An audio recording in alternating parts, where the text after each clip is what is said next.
నమస్తే, welcome to 929 TV. నేను ప్రియాంక. బులెటిన్లో డీటెయిల్స్ చూద్దాం. సిద్దిపేట జిల్లా రాఘవపూర్లో గంగమ్మ దేవాలయ అమ్మవారి వార్షికోత్సవం ఘనంగా నిర్వహించారు. ఈ ఉత్సవంలో మాజీ మంత్రి ఎమ్మెల్యే హరీష్ రావు పాల్గొని అమ్మవారికి ప్రత్యేక పూజలు చేశారు. ఈ సందర్భంగా ఆయన మంత్రి ఉత్తమ్ కుమార్ పై తీవ్ర ఆగ్రహం వ్యక్తం చేశారు.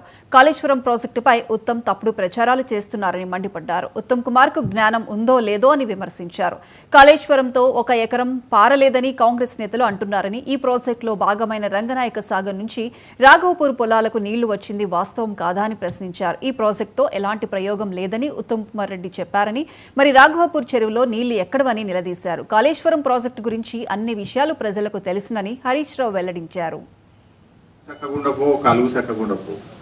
ఎన్నడన్నా 10 ఏళ్ళకి నీళ్లు ఇస్తే కూడా కిందికెళ్ళి కారిపోతుంటాయి. కానీ మిషన్ కాకతీయ కింద చెరువులు బాగా చేసి చెరువులను ప్రాజెక్టులతో అనుసంధానం చేసింది. కాలమైనా కాకపోయినా కాళేశ్వరం నీళ్లతో రాఘవాపూర్ పెద్ద చెరువు నింపుకున్నాం. ఇలా యాసంగి పంట అయిపోయినాక కూడా చెరువు నిండుకున్నది. యాసంగి పంట అయిపోతే ఏమైనా ఉంటాయి, అసలు చుక్క ఉన్నది చెరువులో. ఒకప్పుడు ఇదే రాఘవాపూర్లో బతుకమ్మ పండుగ నాడు బతుకమ్మలు వేయాలంటే ట్యాంకర్ తోని బొంద తీసి నీళ్లు పోసి అలా బతుకమ్మలు వేసిన రాఘవాపూర్ పెద్ద చెరువు. కానీ ఇవాళ అదే రాఘవాపూర్ పెద్ద చెరువు ఎండాకాలంలో కూడా నిండు కుండలెక్క ఉన్నది. అంటే ఇది బీఆర్ఎస్ ప్రభుత్వం కేసీఆర్ చేసిన కృషి కాదు.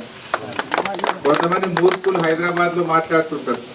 కళ్ళుండి చూడలేని వాళ్ళు, చెవులుండి వినలేని వాళ్ళు మాత్రమే అట్లా మాట్లాడతారు. ఆ ఉత్తమ్ కుమార్ రెడ్డి మరి జ్ఞానం ఉందా లేదా నాకైతే అర్థం కాదు. ఆయన మాట్లాడుతుంటే నేను ఎక్కడ సూర్యాపేటలో మాట్లాడి ఏమంటాడు, కాళేశ్వరంతో 1 ఎకరం పారలేదు. మరి రాఘవాపూర్ పెద్ద చెరువు నిండింది ఎట్లా, పారింది ఎట్లా? ఇంకేమైనా బుర్ర ఉన్నదా లేదా? రంగనాయక సాగర్ కాళేశ్వరంలో భాగం కాదా?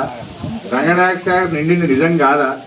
రంగనాయక సాగర్ నీళ్లు రాఘవాపూర్ పెద్ద చెరువులకు వచ్చింది నిజం కాదా? మల్లన్న సాగర్ నీళ్లు వచ్చింది నిజం కాదా? అప్పుడైతే పాత